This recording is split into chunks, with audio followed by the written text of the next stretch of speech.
Welcome back to Insight Lens, where we uncover the hidden truths behind global events and economies. Australia may look like the dream of prosperity, but beneath the shine lies a fragile reality. On the global map, Australia emerges like a promised land, a vast and peaceful nation with cities that consistently rank among the most livable on the planet. Global financial reports tell the same story.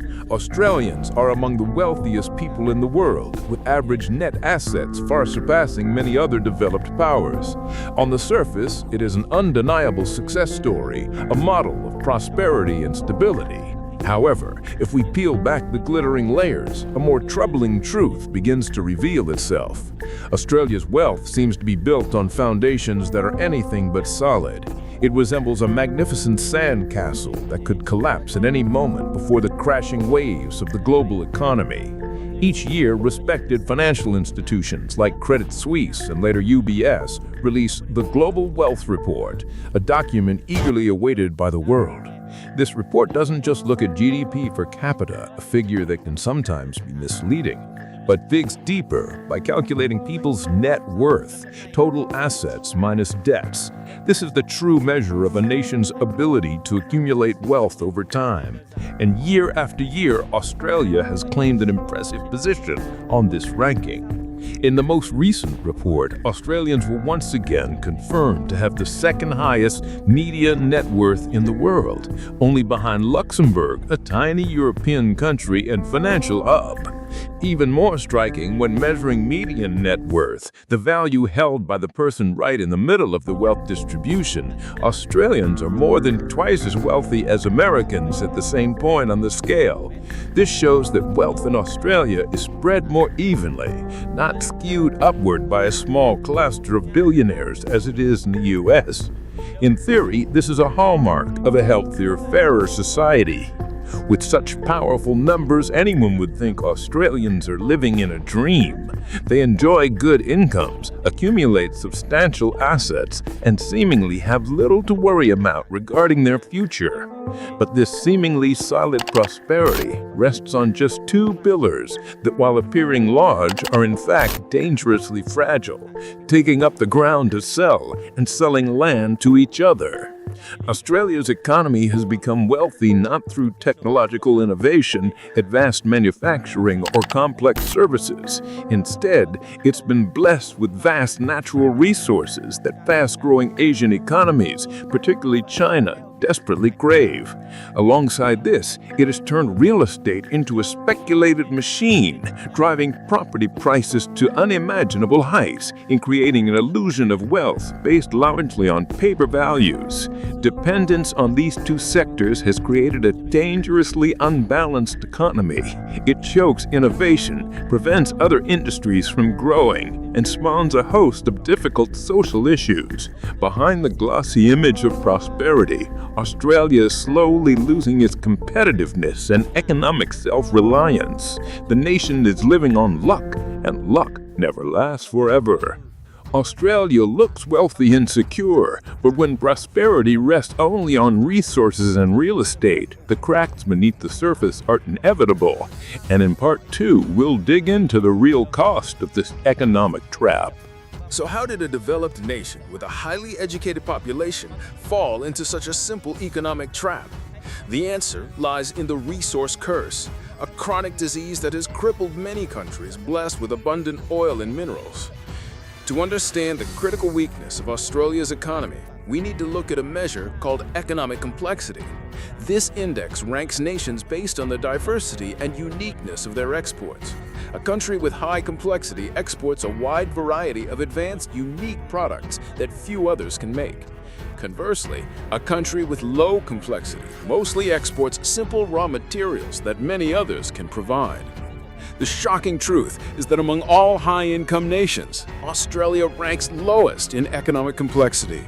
It stands at 102nd out of 146 countries surveyed. This marks an alarming decline compared to the 1950s, when Australia was still among the world's top 30, thanks to its mix of manufacturing and research. Today, its export basket relies almost entirely on natural resources like iron ore, coal, natural gas, and raw agricultural products shipped to Asian partners. This dependence has created a distorted business environment. Investors, both domestic and international, constantly face a simple choice: put money into a risky tech startup that could change the world, or pour it into another mine to dig out more resources for guaranteed buyers. For decades, the second option has always been the safer, more profitable bet. The result is that Australia now possesses some of the world's most advanced resource extraction technologies, yet lags badly in almost every other area of innovation. Ironically, the Australian government has generously funded cutting-edge scientific research. World-changing inventions like solar cell technology, the foundations of the Wii gaming system, modern medical tools, and even Google Maps all originated in Australian laboratories. Any one of these, if successfully commercialized, could have delivered lasting prosperity for a relatively small population. But when it comes to the critical stage of turning ideas into products, the nation has failed. A business culture obsessed with the profits of mining has made investors risk-averse. They prefer safe, predictable returns. As a result, these breakthrough technologies naturally migrated to places where funding is available, primarily Silicon Valley in the US. Australia planted the seeds, but let others harvest the fruit. Australia's wealth is not built on innovation, but on a dangerous dependence that economists call the resource curse. Innovation slips away, and the economy becomes a hostage to resource prices. In Part 3, we'll see how this dependence makes every Australian, willingly or not, a gambler in the global commodities casino. Dependence on resources has not only weakened Australia's ability to innovate, it has also turned the entire economy into a hostage of global commodity prices. For a long time, the value of the Australian dollar was almost directly tied to resource prices. This means that every investor in Australia, whether they wanted to or not, was effectively a resource investor. When the price of iron ore surged, the whole country celebrated. When it fell, the entire economy stumbled. It seemed as though there was no way to escape this vicious cycle without giving up a large portion of the wealth the nation had grown accustomed to. But resources aren't the only risky bet this country is playing. There is another addiction, a deeply ingrained cultural habit that quietly drains citizens' wallets and exposes a much larger issue: the government's inability to make tough decisions. If there is one area where Australia already lives in the future compared to the rest of the world, it is gambling, and that future looks grim. Sports betting companies and online casinos in the US are spending billions to capture market share, and the model they look to is none other than Australia. According to government surveys, the average Australian, counting both adults and children, loses nearly $1,000 per year to gambling in its various forms. This is the highest figure in the world. And if you only count actual participants, the average losses are far more staggering. The gambling industry has sunk its roots deep into every corner of Australian society. A typical pub in Australia is not just a place to grab a beer, it also operates like a mini casino filled with rows of slot machines known locally as pokies. Sports betting is routine, and horse racing events are so massive they're treated almost like national holidays. From traditional lotteries and casinos to bizarre betting markets, almost everything is legalized and heavily advertised. Unsurprisingly, this deep penetration has created countless social problems. Gambling addiction, particularly among young men, is rising rapidly. Beyond the devastating financial losses, the nation also faces related issues such as fraud, petty crime, and even domestic violence, all stemming from unhealthy gambling habits. Public opinion is largely unhappy with this rampant gambling culture. Logically, one would think that passing regulations to restrict the industry would be an easy political win. But the reality is quite the opposite. The gambling sector has grown into an enormous power. It employs tens of thousands of workers and spends vast sums on lobbying. It spreads fear of job loss and falling local business revenues if regulations tighten. As a result, governments afraid of disrupting the fragile economy and losing a valuable tax source have become extremely soft in regulating the industry.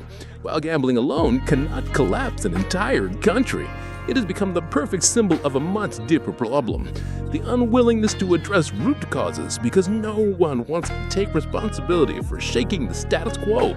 This same mindset applies to the mining sector, where massive profits flow into foreign companies instead of the national budget, and lies at the root of the deepest, most persistent crisis facing Australia, the housing crisis.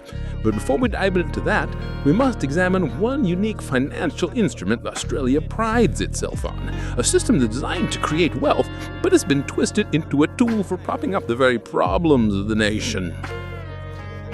Australia's gambling obsession is just a symptom. The real disease lies in policy paralysis. And in Part 4, we'll uncover how even the country's proud retirement savings system has been hijacked to fuel the housing bubble. One of the proudest achievements of Australia's financial system is its compulsory retirement savings scheme, known as superannuation. This is a tax-advantaged investment tool designed to help workers save for retirement. Unlike similar systems in other countries, such as the 401k in the US, participation in superannuation is mandatory. In Australia, employers are required to contribute a fixed percentage of an employee's salary into a designated retirement fund. That rate currently stands at 11.5%. This means that nearly every worker in Australia automatically saves more than 1/10 of their income for the future, a savings rate that even the most disciplined financial planners would envy. This system has generated an enormous pool of wealth.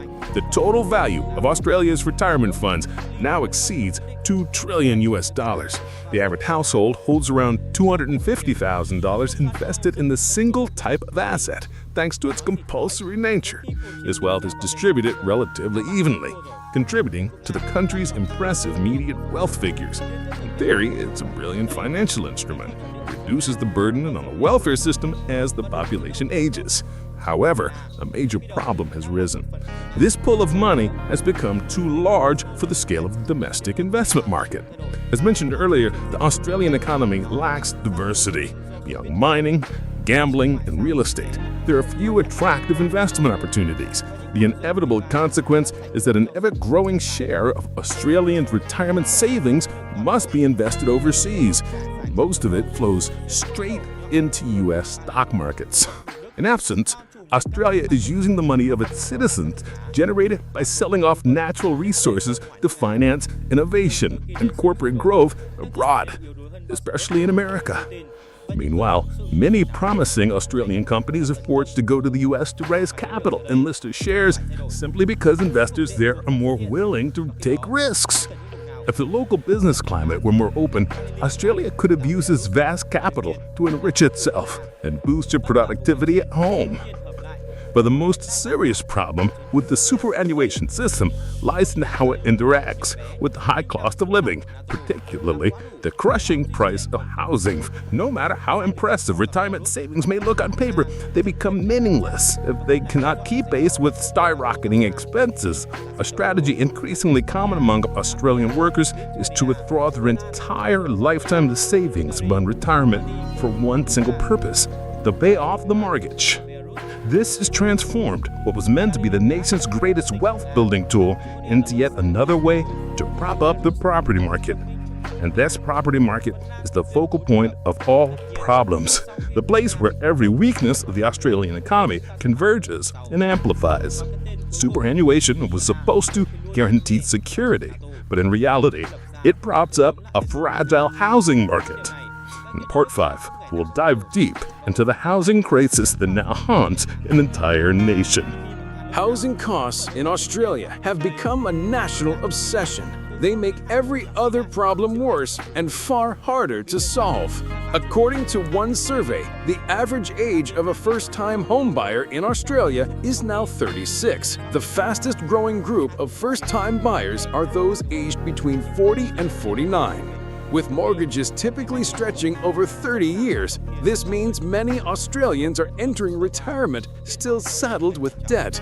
This is exactly where the superannuation system is misused. Instead of providing a steady income stream for old age, it is consumed as a lifeline to pay off mortgages. Technically, these people are not poor. They are merely shifting assets from retirement funds into home equity. But this maneuver also allows them to qualify for government pensions, since a primary residence is not counted as an asset when applying. In practice, Australians are sacrificing long-term financial security for the sake of owning a paid-off home.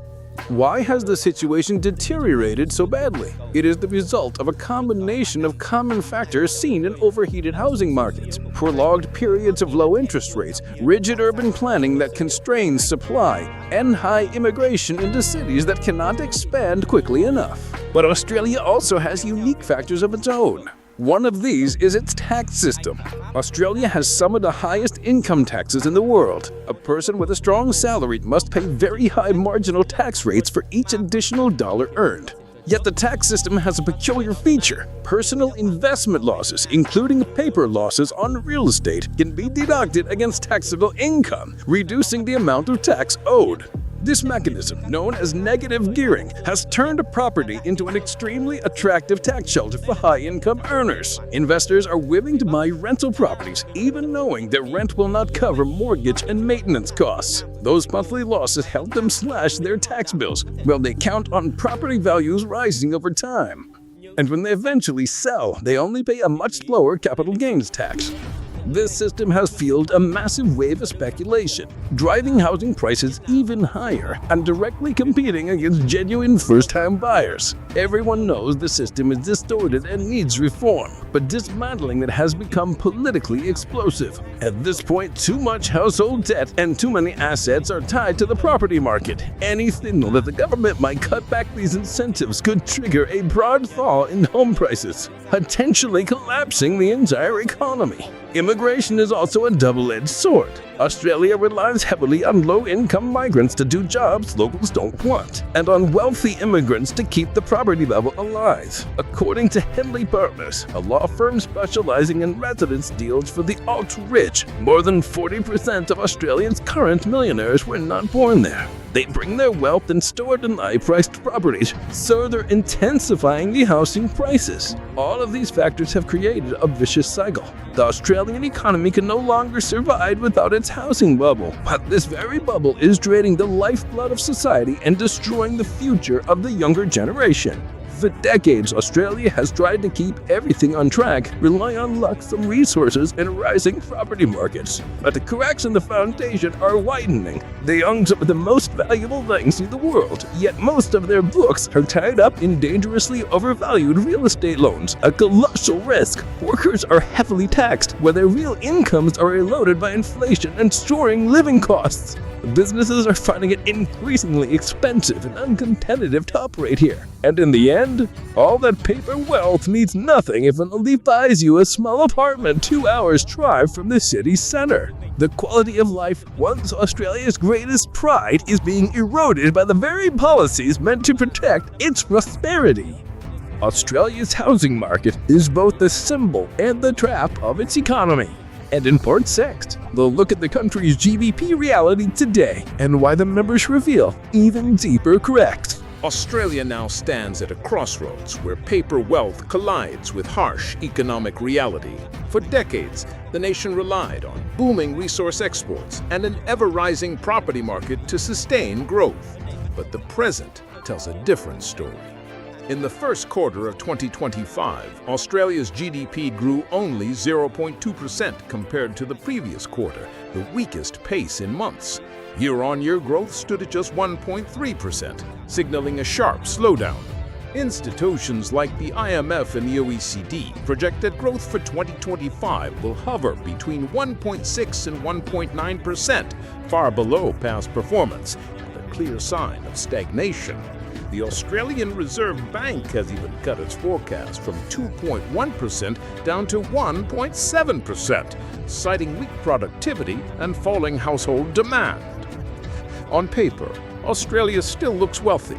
Its nominal GDP is estimated at around $1.77 trillion, with a GDP per capita of more than $64,000, among the highest in the world. But numbers like these mask the cracks spreading through the foundation.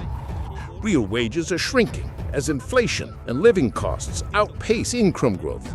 Workers face some of the highest taxes globally, yet struggle to cover daily expenses. Businesses are finding it harder to stay competitive, burdened by high costs and an economy skewed towards property and resources. Most troubling of all, the very banks that rank among the world's most valuable are dangerously exposed. Their balance sheets are tied overwhelmingly to real estate loans issued at inflated housing prices. If the bubble bursts, these financial giants could quickly become liabilities, dragging the economy into a crisis. Australia's prosperity may look solid in international rankings, but GDP growth reveals a different reality, one of fragility, overdependence, and looming risk. The slowdown is here, and the cracks are widening. In Part 7, we'll face the final question. Will Australia reform, or will her castle of sand finally collapse? Australia now faces a stark choice: continue down the old path of luck and bubbles, or embrace painful reforms to secure its future. Australia's story is a warning to any nation building its prosperity on shaky foundations. For decades, the country managed to mask its weaknesses with the fortune of natural resources and surging real estate. But luck cannot last forever. Without structural reform, the very policies designed to protect prosperity will become the forces that erode it. The illusion of wealth is powerful, but illusions always fade. In the end, the true measure of prosperity is not the value of homes or the size of retirement accounts, but whether citizens can live securely, productively, and with dignity. Australia's fate is clear: reform or decline. The castle of sand will not stand forever. Thank you for watching Insight Lens. If you found this video valuable, don't forget to leave a comment and share your thoughts. And most importantly, hit the subscribe button to stay with us as we continue uncovering the hidden truths behind the world's biggest events. This is Insight Lens. Subscribe now, and we'll see you in the next video.